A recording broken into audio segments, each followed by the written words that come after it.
बालेश्वर जिला सिमुलिया ब्लॉक अंतर्गत मार्कुणा ठारे प्रबाद पुरुष बिजू पट्टनायकंकर 110तम जन्म जयंती पालन करा जायछि। पूर्वतन विधायक तथा मंत्री श्रीजुक्त ज्योति प्रकाश पाणिग्राही अध्यक्षतार अनुष्ठित सभा एवं आलोचना चक्र रे समृद्ध ओडिशा गठन में बिजुबाबूंकर अवदान संबंध में विस्तृत आलोचना होइथिला। उक्त सभारे नीलगिरी निर्वाचन मंडलीर पूर्वतन विधायक सुकांत नायक, सिमुलिया ब्लॉक सभापति उमाकांत महांती, खैरा ब्लॉक सभापति राजेंद्र दास, वरिष्ठ बीजेडी नेता अनंत प्रसाद पाढ़ी, कालंदी नायक, प्रदीप बेहेरा, रवींद्र महांती, नलिनी साहू, रश्मिता महापात्र प्रमुख जोगदे बिजुबाबूंकर फोटोचित्र रे पुष्पमाल्य देवा सह बिजुबाबूंक अवदान संबंध में आलोचना करथिले।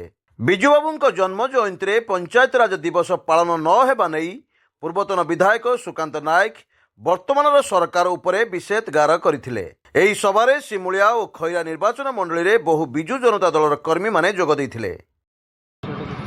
आज सिमुलिया खैरा निर्वाचन मंडलीर मार्कुणा ठारे प्रबाद पुरुष बिजू पट्टनायक 110तम जयंती उपलक्षे बिजु जनता दल तरफ से महान आत्मा को श्रद्धांजलि ज्ञापन करागला एवं अति कम समय भितर समस्ते एक रुंडीभूत होई महान बिजू पट्टनायक जहाँ को झड़र इगल कह जाए जे ओडिशार आधुनिक ओडिशार निर्माता तांकर गुणगान करागला एवं समस्ते एक स्वर रे शपथ नेले जे दुर्नीति विरुद्ध रे एवं अनीति विरुद्ध रे समस्ते जड़े जड़े बिजू पट्टनायक हेबे।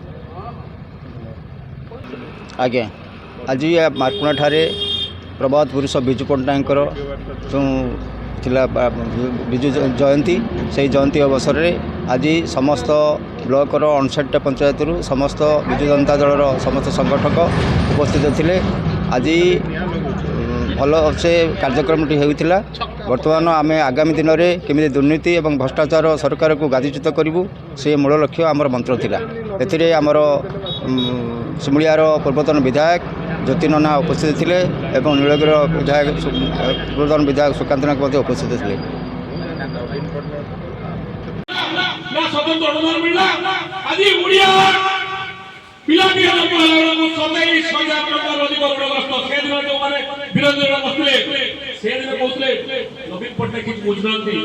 नवीन पट्टनायक बहुत कथा कर आज सुपुत्र नवीन पट्टनायक महोदय जो कथा से कथा को स्मरण कर आज गरीब खटिया मेहनत कर मन दुख होची कई जगह भूल गला। आज ए 110तम जन्म जयंती पालन अवसर में आसने समस्त संकल्प करबा, समस्त शपथ ग्रहण करबा, समस्त प्रतिश्रुति होबा।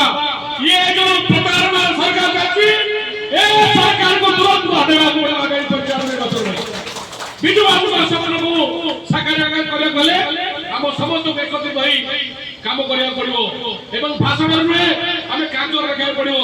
आपण चिंता करंतु बिजू बाबू जदि सेंपति हेतांते जे मो ओडिसा मो कलिंग मो कोन तांको जीवन चलीगला से टाटा बिलाटार आले आपुर हेतांते।